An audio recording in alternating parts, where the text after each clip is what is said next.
రాష్ట్ర విభజన బిల్లు ఆమోదించిన తర్వాత మార్చి 6వ తారీఖు 2014 నుంచి విభజన హామీలన్నిటి అమలు కోసం మేము ఏదైతే పోరాటం మొదలుపెట్టామో దాంట్లో అనేక రాజకీయ పక్షాలు నెమ్మదిగా రావడం జరిగింది.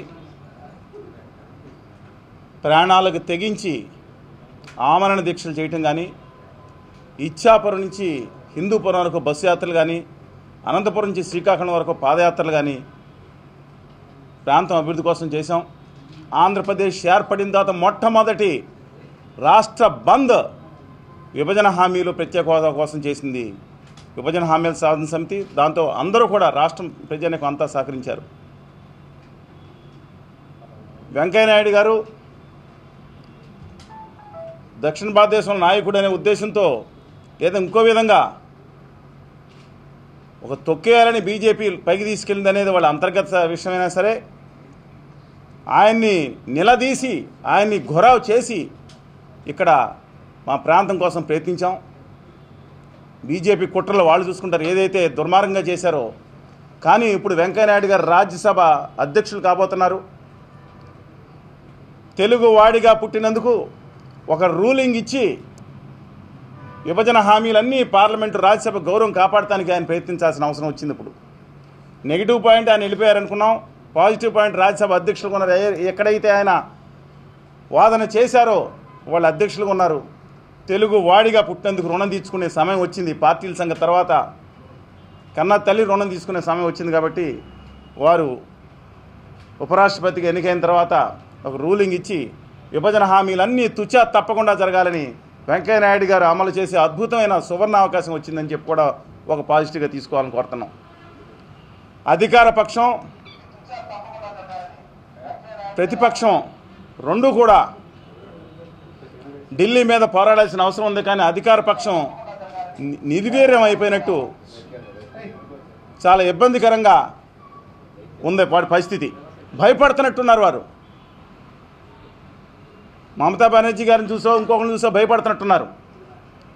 తెలుగువాడి పౌరుషాన్ని ప్రపంచానికి చాటి చెప్పిన యొక్క పెద్దల గౌరవాన్ని వాళ్ళు గుర్తు చేసుకోవాలి. చొక్కా తీసి కాల్చండ్రా తుపాకీ గుండికి నిలబడతానని ప్రకాశం మంత్రులు గారి స్ఫూర్తిని తెలుసుకోవాలి. తెలుగుదేశం పార్టీ వ్యవస్థాపకులు ఆంధ్రుల ఆత్మగౌరవాన్ని ప్రపంచమంతా చాటిన ఎన్టీ రామారావు గారి ఆత్మగౌరవాన్ని గుర్తుకు తెచ్చుకుని వాళ్ళు పోరాడాలి.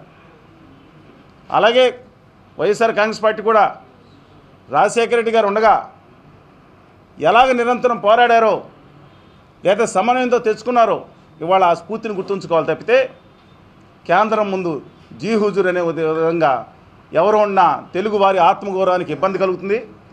ఇదే పరిస్థితి గనక అధికార ప్రతిపక్షాలు గనక కొనసాగిస్తే నవతరం యువతరం మకిలంటే యువతరం కొత్త పక్షం రావాల్సిన అవసరం ఉందనే భావనకు ప్రజలు వస్తూ ఉంటారు.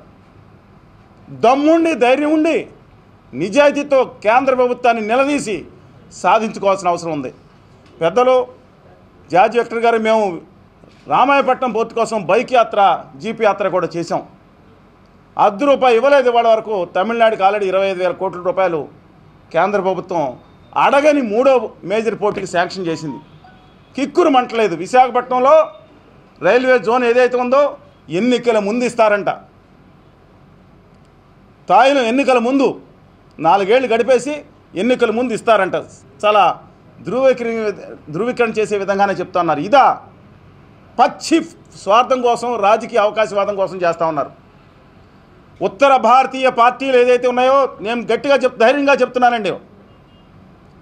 10 సంవత్సరాల నుంచి కూడా చెప్తున్నాం, దక్షిణాదికి తీవ్రమైన అన్యాయం చేస్తూ ఉన్నాయి. విశాఖపట్నం రైల్వే జోన్ ఏదైతే ఉందో దాంట్లో కేకే లైన్ తీసిస్తే ముఖ్యమైన ఆదాయ వనరు తీసేసి మిగతాది ఇచ్చినట్లుంటుంది.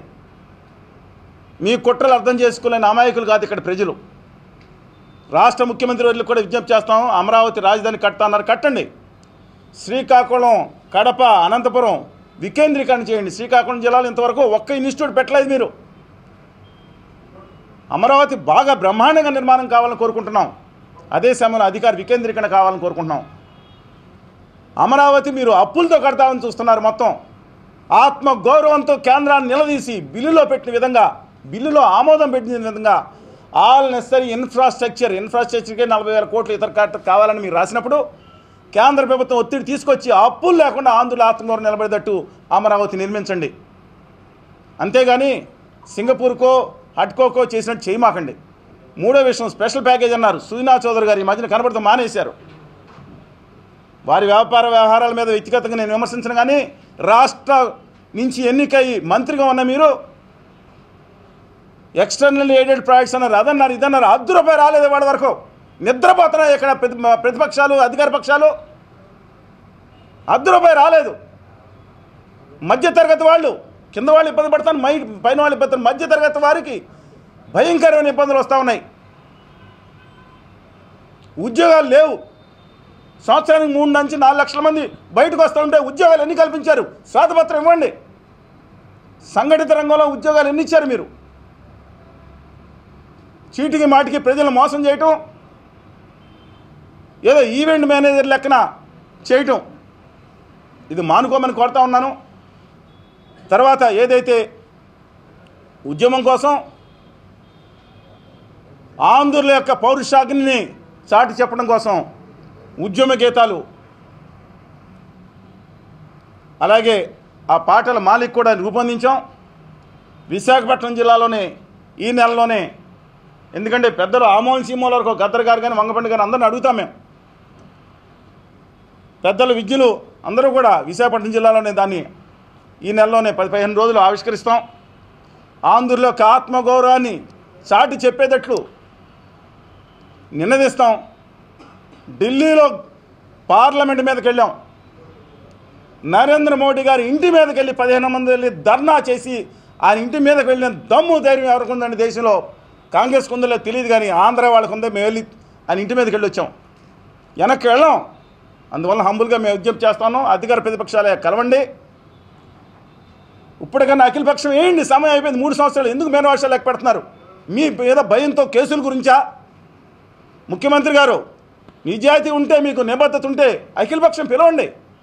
వైఎస్ఆర్ కాంగ్రెస్ పార్టీ, కమ్యూనిస్ట్ వామపక్ష పార్టీలు, మిగతా ఆమ్ ఆద్మీ లోక్సభ అందరినీ పిలవండి, ఢిల్లీకి తీసుకువెళ్ళండి. మీరు తెలుగుదేశానికి ముఖ్యమంత్రి కాదు, ఈ రాష్ట్రానికి ముఖ్యమంత్రి. అలాగే గౌరవ ప్రతిపక్ష నాయకులు మీరు కూడా అందరినీ కలుపుకెళ్ళండి. ఇది అందరికీ మా రాష్ట్ర ప్రజలందరికీ కూడా ఖచ్చితంగా ఇవాళ చేయాల్సిన అవసరం ఉంది. గమనించమని కోరుతా ఉన్నాం.